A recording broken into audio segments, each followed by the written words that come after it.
Hi friends, నేను miss వచ్చాను. ఈరోజు నేను కొబ్బరి రొట్టె అండి. కొబ్బరి రొట్టెకి దాంట్లోనేమో పుట్నాల పప్పు చట్నీ చేస్తున్నాను. నేను ముందుగా పుట్నాల పప్పుకి చట్నీకి ఒక పెనంలో 4 పచ్చిమిరపకాయలు, కప్పు శనగపప్పు అదే పుట్నాల పప్పు వేసి ఒకసారి వేయించేసుకున్నాను. వేయించేసుకొని పక్కన తీసుకోవాలండి. అది చల్లారబెట్టుకోవాలి. పప్పు చల్లారిన దాంట్లో మనం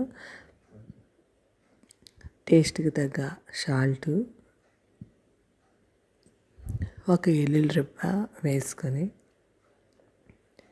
మిక్సీ చేసుకోవడానికి మిక్సీలో మనం కొద్దిగా పసుపు, జీలకర్ర వేసుకోవాలి. అందులోనే చల్లారిపోయిన పప్పు కూడా వేసుకొని మిక్సీ చేసుకోవాలండి.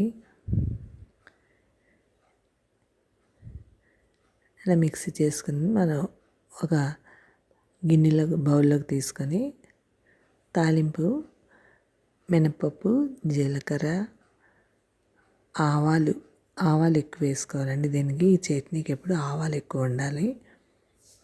జీలకర్ర కన్నా ఆవాలు ఎక్కువ వేసుకొని అందులోనే కరివేపాకు వేసుకొని వేయించేసుకొని ఇందులో ఇందులో వేసుకొని చట్నీలో వేసుకోవాలి.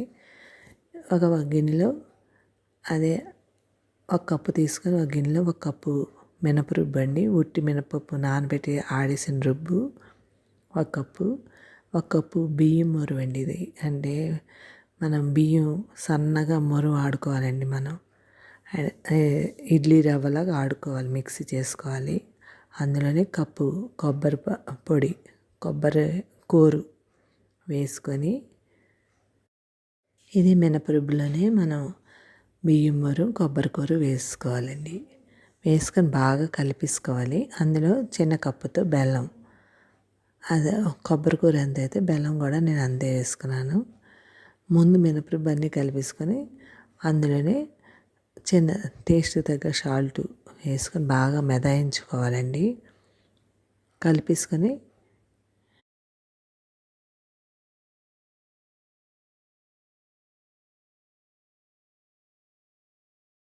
కొద్దిగా నీళ్లు వేయాలండి. అందులోనే మరీ ఎక్కువ కాదు, కొద్దిగా నీళ్లు వేయాలి. మనం బెల్లం వేసేసరికి జారు అయిపోతుంది. అందుకని ముందు కొద్దిగా నీళ్ళు వేయాలి.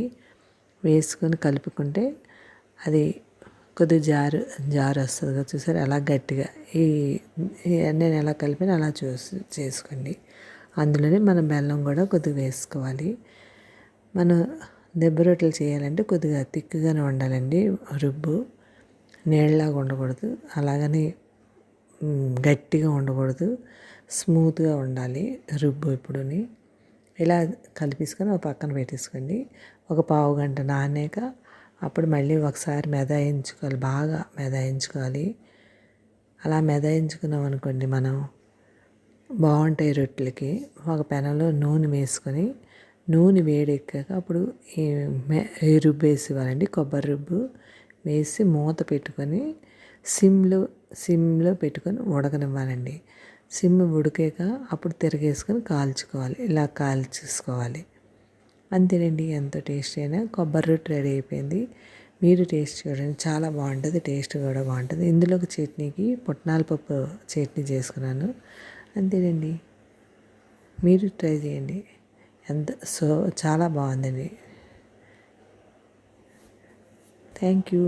సబ్స్క్రైబ్ చేయండి, లైక్ కొట్టండి, కామెంట్ పెట్టండి. బాయ్.